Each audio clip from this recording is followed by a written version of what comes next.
Welcome to Right on the Money, the weekly talk show with interviews you can use to help you maximize your money and optimize your financial future. Before moving forward with any of the ideas discussed on the show, always consult your financial advisor, insurance professional, or tax consultant. Looking for financial help or a second opinion? We can help you in your search. And now, your host of Right on the Money, syndicated financial columnist and money-colored commentator, Steve Savant. Well, welcome back to Right on the Money, and Happy New Year to you and yours. And I'm Steve Savant, syndicated financial columnist and money color commentator. In this segment, we're talking about America's federal and state debt with Tom Hagna, nationally recognized retirement speaker and best-selling author. Tom, last segment we talked about the worldview. Now we're talking about the U.S. and state debt. There's some colossal numbers here, and I don't see. We just cut another deal. The Congress and the president, they're all happy. They seem to be happy. We just added more debt. We just had another tax. We had some tax increases. They thought they were going to go ahead and, spending. We had spending increases and tax reductions. I don't know how we can do this and keep adding on to the deficit. It's terrible. It really is. And when you go to the debtclock.org, I mean, when you have this live, this thing spinning all the time, and you can just watch this debt increasing, it's really somewhat depressing if you go there and look at the numbers. Honestly, I think it's like 35 to 38,000 a second. Yeah, I mean, and we're going into debt, a couple billion every single day, 2 to 3 billion every single day. I mean, it's crazy.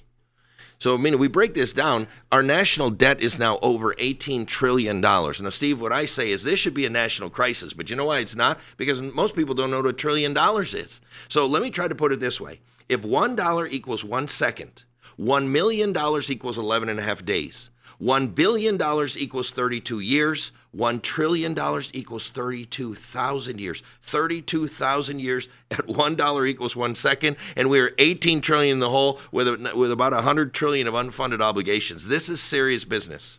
Well, when I look at my tab for this, I mean, I want to break this down for a second, Tom. I noticed that per citizen, at least today, at the time we're recording, is up a little over $58,000 for every single, what do we have, 322 million people in the United States.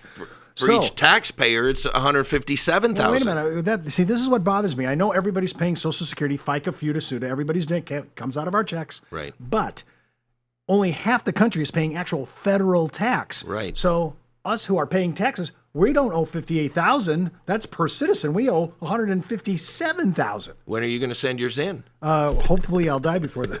Look, I mean, these are big numbers really up here. Numbers. The U.S. total debt of $64 trillion, and I mean that includes all kinds of other debt. Your corporate debt, your credit cards, your everything. I mean, look at the total debt per citizen is $199,000. Total debt per family $788,000. When are you sending it in? Yeah, I'm looking at the actual U.S. federal revenue at $3.2 trillion, and I'm sitting over here with a federal U.S. spending of $3.7, so I'm short about half a trill, right? And that's being added on to the budget. I don't know how we're going to do this. Plus interest. And, you go into here and you look at the state debt, the local debt. It's not just a federal thing. This is a big deal. And what's very interesting is you can find out all kinds of things at debtclock.org. What's the population, how many taxpayers, what's the workforce, how many are actually employed. There's some very good information here, Steve. You've got mortgage debt, personal debt, student loan debt, credit card debt. This debt thing is a big deal. Well, I'm looking at the personal debt per citizen. So when you're looking at 53, that doesn't sound too bad, 53,000, but it's really not that number. No, it's not. And you go up here, total debt per family, $788,000, Because they want us to pay their debt too, the federal government, the state government. I mean, this is what we're talking about. Yeah, and then you've got, the budget deficit, you got Social Security liability, Medicare liability, unfunded obligations of $100 trillion, liability per taxpayer, $840,000. No, I guess I'm saying the federal government is not really a good model example of how to run your family economics. No, I mean, look, if any business ran their business this way, they'd get the leaders would get put in jail. I mean, if you were running your own personal situation like this, you'd be declaring bankruptcy. I mean, but this tells how many retirees there are, how many people are disabled, how many veterans, how many people in the military. It's just a great source to get all kinds of information. There's another great source, Steve, and that's the Truth in Accounting website. And here you can dig into the states. So you can pick out your state and you can find out everything you ever wanted to know about your state. I noticed that there are two types of states. There's these good states, right, and bad states. Now, so we're talking about the federal government. Now we're drilling down to your state, and you'll have to go out to truthandaccounting.org so that you can pick it out and see what you want to see your specific state. When I'm looking at the top 5 really good states.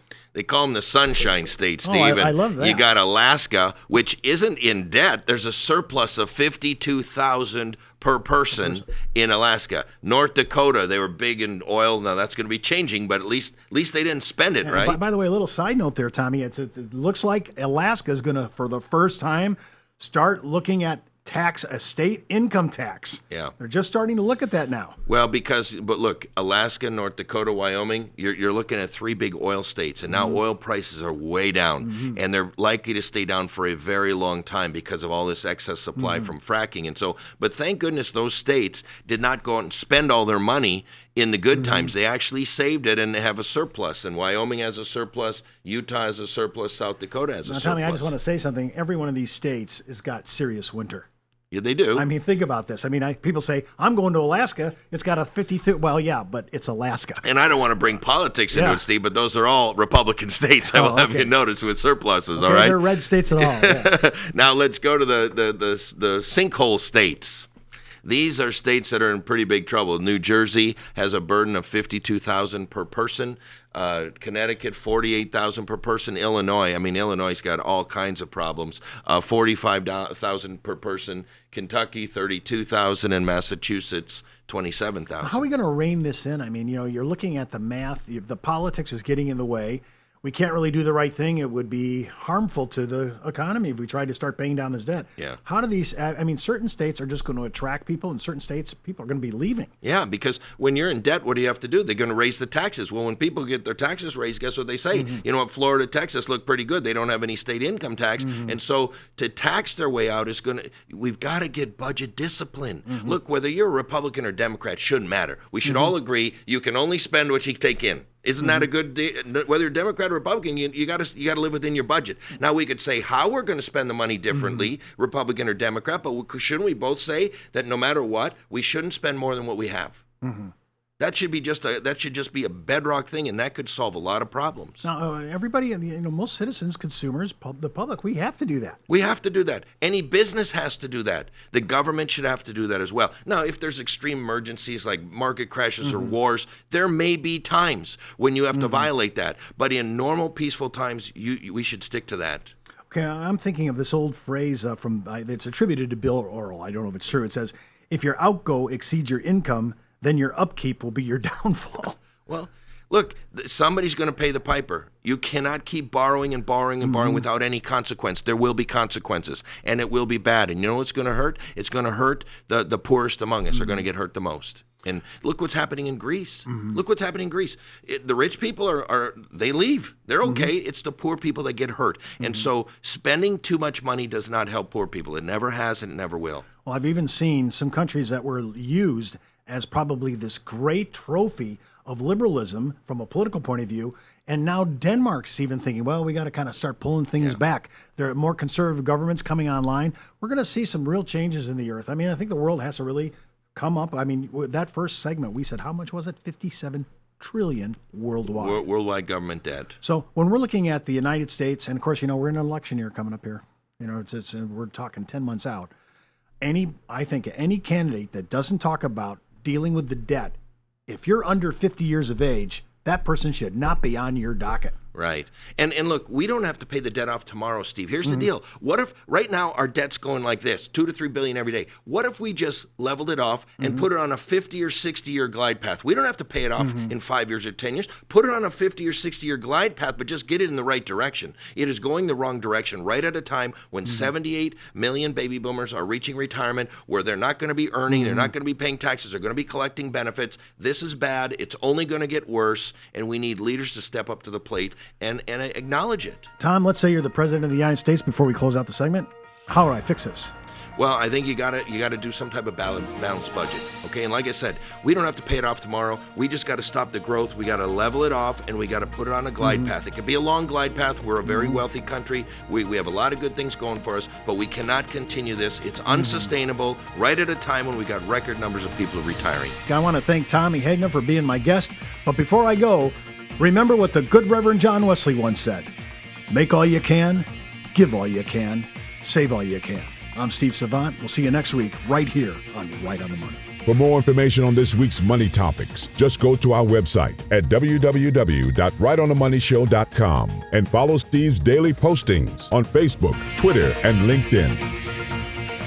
When it comes to retirement, money management, small business, insurance coverage, college funding, or budgeting, we have the interviews you can use.